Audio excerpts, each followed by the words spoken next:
Oh man, it's sunny out here. But that also happens to almost be the name of the country that I just landed in. This is Oman. And I'm here just to spend a little bit of time exploring what I think could be one of the most beautiful countries in the Middle East. But it's my first time here. And they're currently doing this thing where you don't have to pay for any kind of visa to visit for up to 14 days. So I've got up to 14 days to go around this country, at least some parts of it, and give it a good, thorough checking out. But first things first, you see those sunglasses? Those are jet lag sunglasses. So in this video, I'll show you what it's like to take it not too fast when arriving to Muscat by getting a little idea of how things are in Muscat, showing you where I'll be staying for my first few days here, and once I've got the energy, heading a little bit further out and about to Old Muscat as well as the Muscat Corniche. But it all did start on the evening I arrived. Well, I just spent 25 hours flying, sitting in traffic,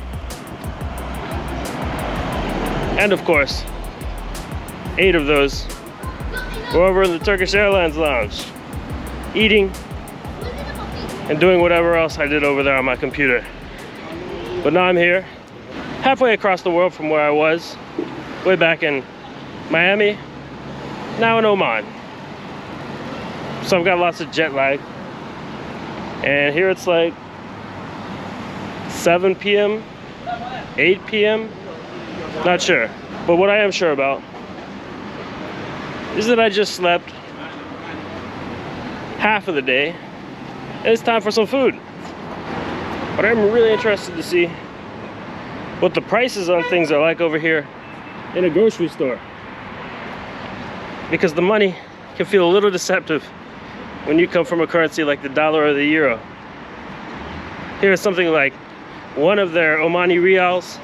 It's like $2.50. Let's see what they've got in this market.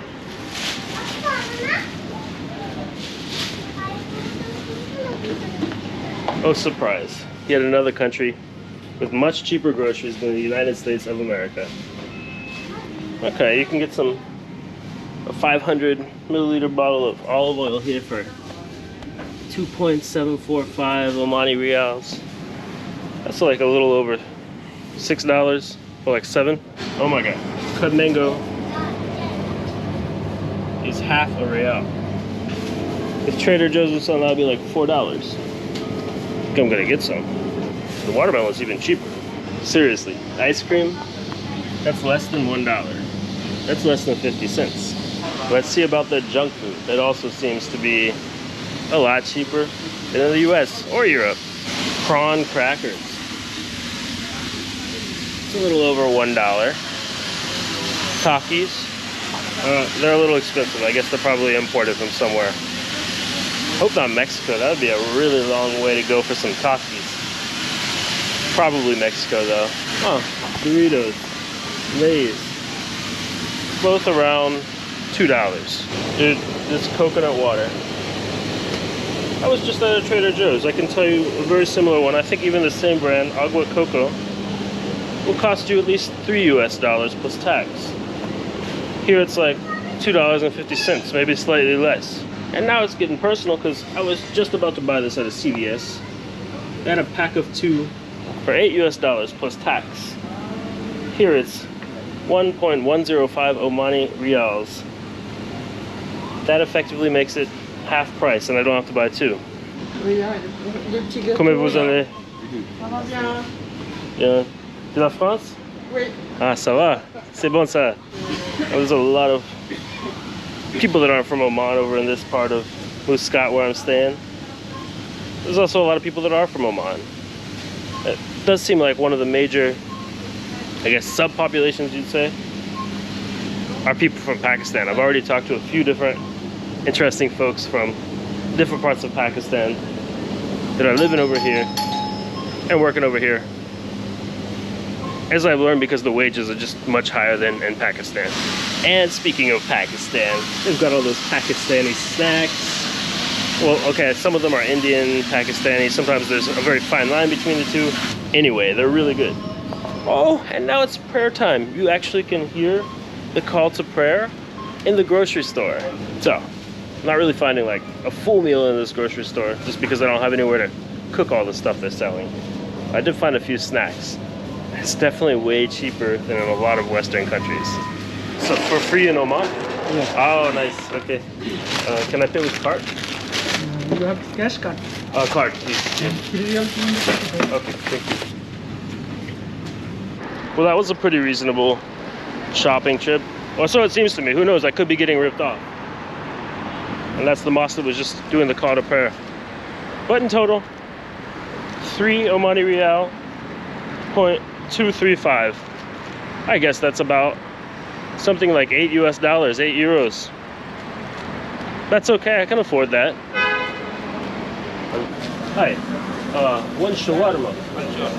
Yeah, chicken. Chicken. Half. Can you do half? Mix. Okay. And big one. How big? Big. Really big. Big size. Big size. Okay. Yeah, big. Okay. Looks like coconuts are popular here too. Take away? Yeah, take away. What was the price for that? How much is that? 1 riyal. Oh, nice. Okay. $2.50. Wow, man.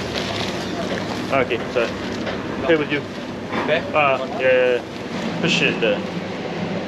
Okay, let's do it. Thanks, but $2.50 for something that people, I don't know, in the United States, let's just take the United States because I was just there. Now, if you would find a decent looking shawarma there, and there definitely are, you pay like at least 10 bucks for it. And you like need to leave a tip and stuff like that. Not saying that you shouldn't leave tips here either, but from what I can tell, it's generally inclusive of tips. There's some kind of service charge in hotels and stuff like that here. Doesn't even matter that much. What I think matters is that this is a pretty rich country with a GDP of something like somewhere around 40,000 per capita. That's like comparable to the UK. But the food here, I'm pretty sure is a lot cheaper than in the UK. $2.50 for dinner. Try to beat that. And if you see that yellow truck driving over there in the distance, that is a big reason why they have a lot of oil and that kind of stuff over here. So this is the Hilton Garden Inn Al Khuwair. I cannot speak any Arabic really, so I'm just trying to pronounce it right. But from my tired eyes after like 25 hours of flying and laying over in Istanbul and all that kind of stuff, it seems to be a pretty nice place. But it's pretty much just your typical mid-tier or slightly better than mid-tier Hilton hotel. Really everything looks normal. Oh, there's a prayer rug. That's kind of cool instead of the Bible you find by the bed in some hotels in the US.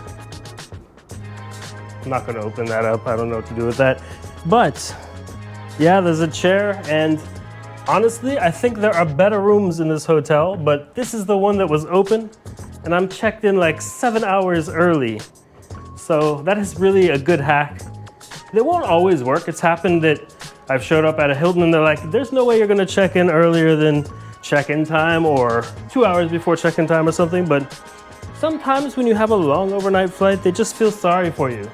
And I did try to speak just a few words of Arabic to the front desk, inshallah. So trying to speak the local language, even at a chain hotel, might get you somewhere. If you say inshallah, that means you will go to the room. Ah. Everything else looks just like in the rest of the world.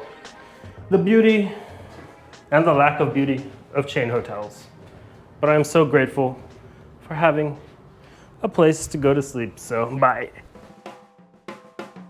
But thanks to the strange impact of jet lag, the following morning I was up a whole lot earlier than usual, and I caught the end of the sunrise. The hotel has a really nice view, and holding Hilton status means you get free breakfast, so I headed downstairs to gorge myself. So once properly full and nourished, I thought I'd make the trek to Old Muscat. This part of Muscat is just really beautiful. There's really refined culture all over the place here. You've got art galleries and the sea's always just a short walk away, but Al Alam Palace really is a main focal point. There's a very grand wide avenue in front of it, and it's kind of humbling to take a walk on. But I knew that just down the road I would find the Al Mirani fort. It's a fort with many hundreds of years of history, and notably it was rebuilt by the Portuguese in the 1500s. It offers some slightly overwhelming but extremely sweeping views of Old Muscat and the mountains behind it. And despite having an entrance fee of somewhere around like $20 or something, I'd probably go there again. Plus, back towards the hotel that I was staying at, and I guess what we could, for fun, call the New Muscat, there's a very long and very beautiful beach. My new temporary home of Oman had helped me kind of, sort of, at least almost beat jet lag. But for my first time visiting the country, I wanted to get out and about and see a little bit more of what there is here. So when I was ready, I headed right back to the airport and picked up a rental car to head out on the road. So make sure you are subscribed with alerts on to follow my journey through Oman, and thank you so much for watching this video.